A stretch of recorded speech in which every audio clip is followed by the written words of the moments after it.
Hello everyone, welcome to the Future Genius Chemistry classes. This is part 6 for Electrochemistry class 12. In the previous video, I taught you a trick जिससे आप electrochemical series को याद रख सकते हो. क्या थी वो ट्रिक, एक बार दोबारा देख लेते हैं. तो मैंने बोला था कि एक पर्सन है जिसका नाम है LK बक्समास और उसके पास दो डॉग्स हैं. एक फॉरेन ब्रीड है जिसका नाम उसने फैंसी सा रख दिया क्रिकॉनेटल और एक स्ट्रीट डॉग है जिसका एक टपोरी सा नाम रख दिया हचाप. ठीक है. और फिर मैंने आपको बताया था कि कौन से लेटर से कौन सा एलिमेंट डिनोट हो रहा है. फाइन. राइट हैंड साइड जा रही हूँ तो स्ट्रॉन्ग ऑक्सीडाइजिंग एजेंट की प्रॉपर्टी इंक्रीज हो रही है और लेफ्ट हैंड साइड जा रही हूँ तो स्ट्रॉन्ग रिड्यूसिंग एजेंट की प्रॉपर्टी इंक्रीज हो रही है. ठीक है. Then we moved on to the applications of electrochemical series. और फर्स्ट एप्लीकेशन हम कर चुके थे, एक बार दोबारा देख लेते हैं.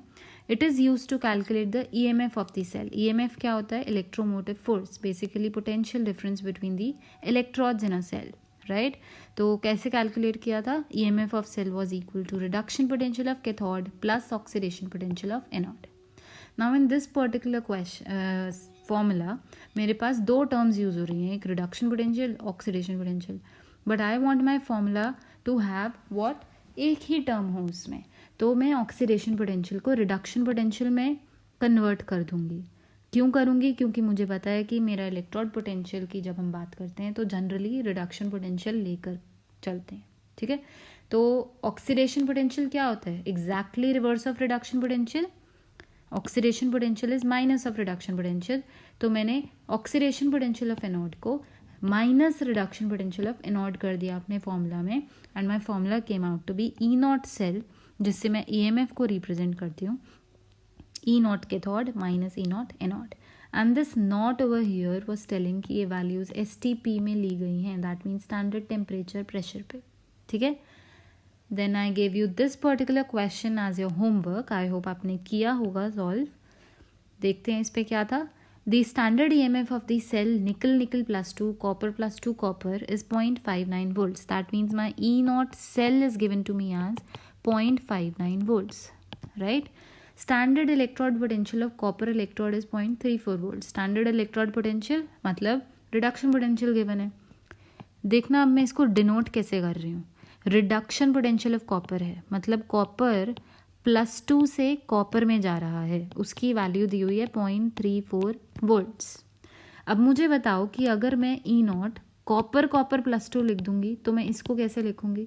क्या मैं 0.34 वोल्ट्स लिख सकती हूँ इसको? No, I can not write that. Why? इसमें देखो +2 है, पहले +2 वाला कॉपर लिखा, फिर मैंने ज़ीरो ऑक्सीडेशन स्टेट वाला लिखा. इसमें मैंने ज़ीरो को पहले लिखा है, मतलब copper with zero oxidation state is written first and then +2 से ज़ीरो में जाना दैट मीन्स रिड्यूस हो रहा है. ज़ीरो से +2 में जाना ऑक्सीडाइज हो रहा है, ऑक्सीडेशन स्टेट इंक्रीज हो गई ना.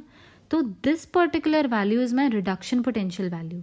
लेकिन जब मैं कॉपर ज़ीरो पहले लिख रही हूँ तो ये ऑक्सीडेशन पोटेंशियल वैल्यू हो गई. ठीक है.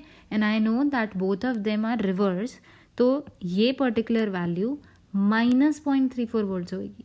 ठीक है. तो इन छोटी छोटी चीज़ों का ध्यान रखा करो, नहीं तो न्यूमेरिकल्स में प्रॉब्लम आ सकती है. तो इसका ध्यान रखेंगे, ऐसे हमारे न्यूमेरिकल्स में कभी कोई दिक्कत नहीं आएगी. Let me get back to the question now.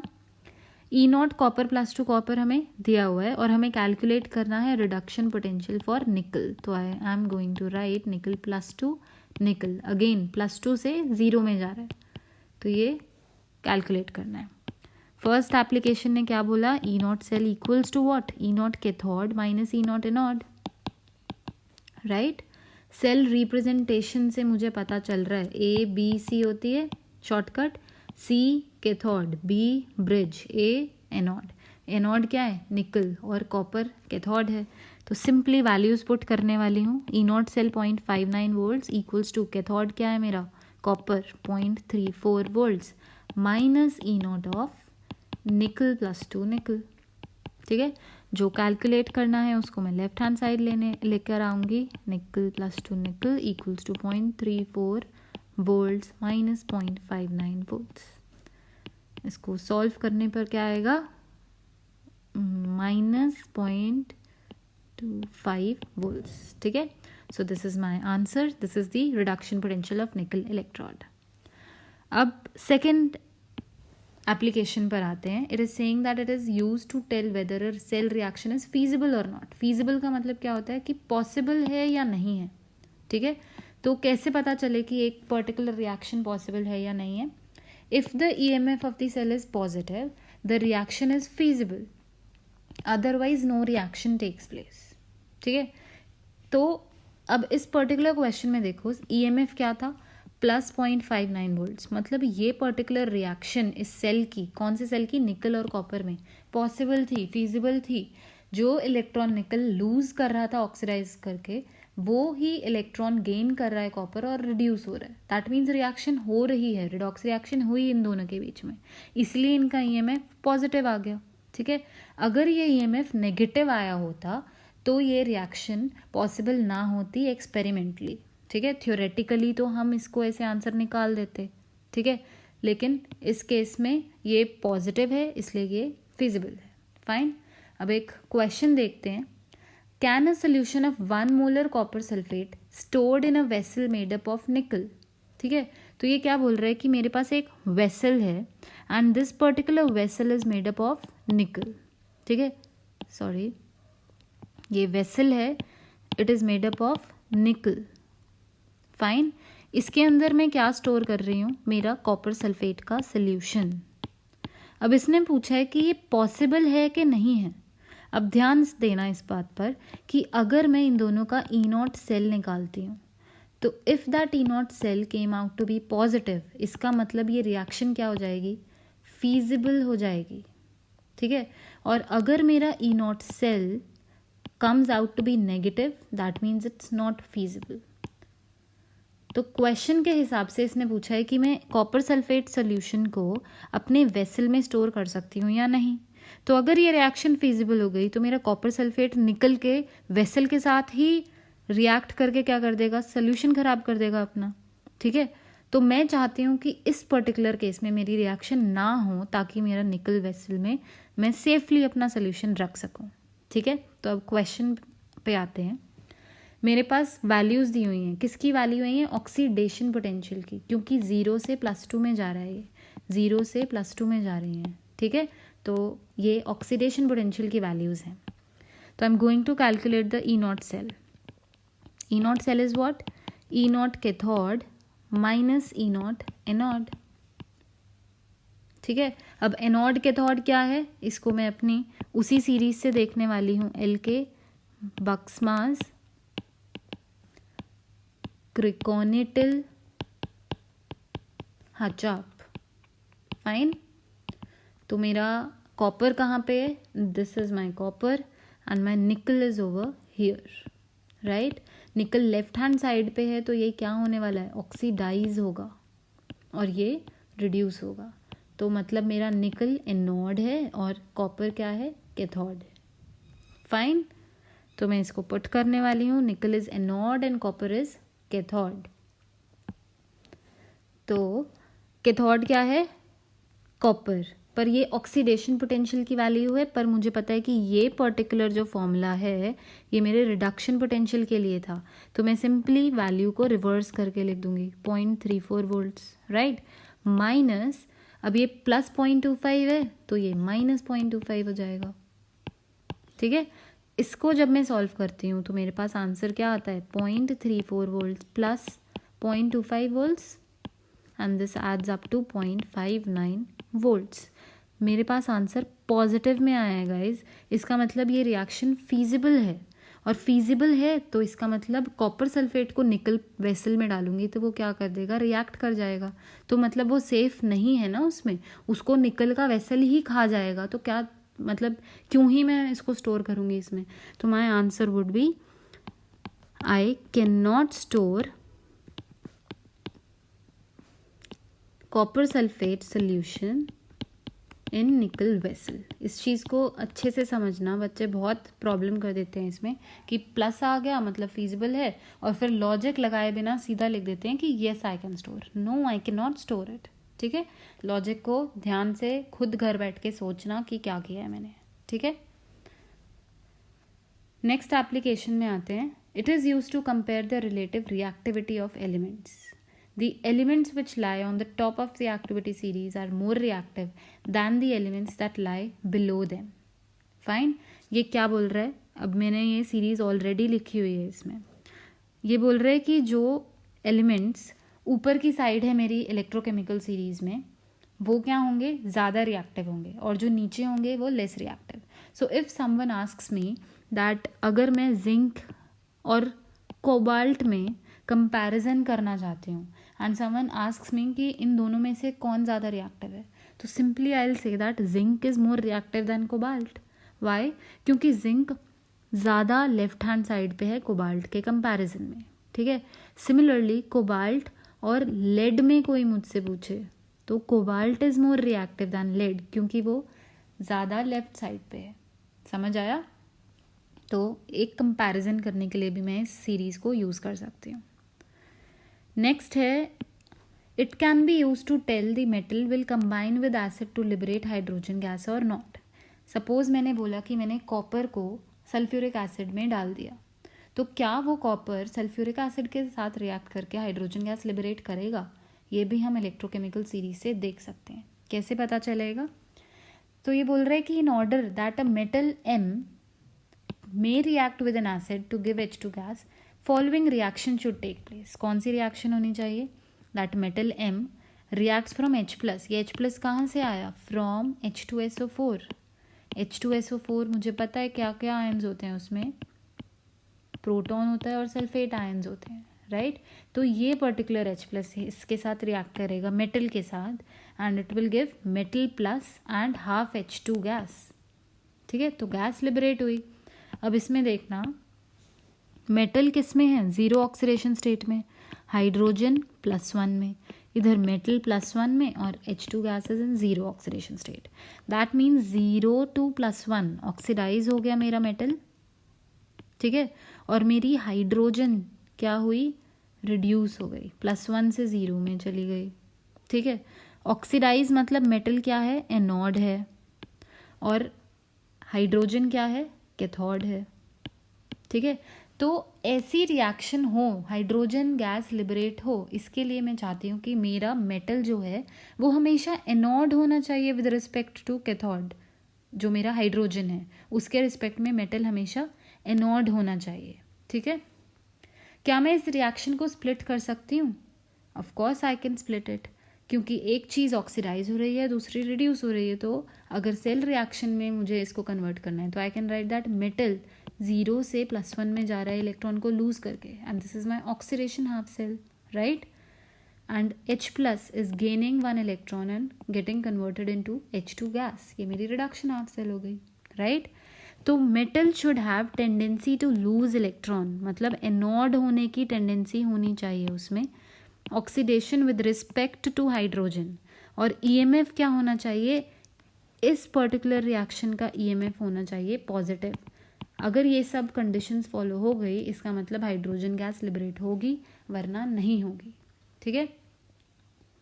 तो अब देखना इसका एक और एस्पेक्ट देख लो.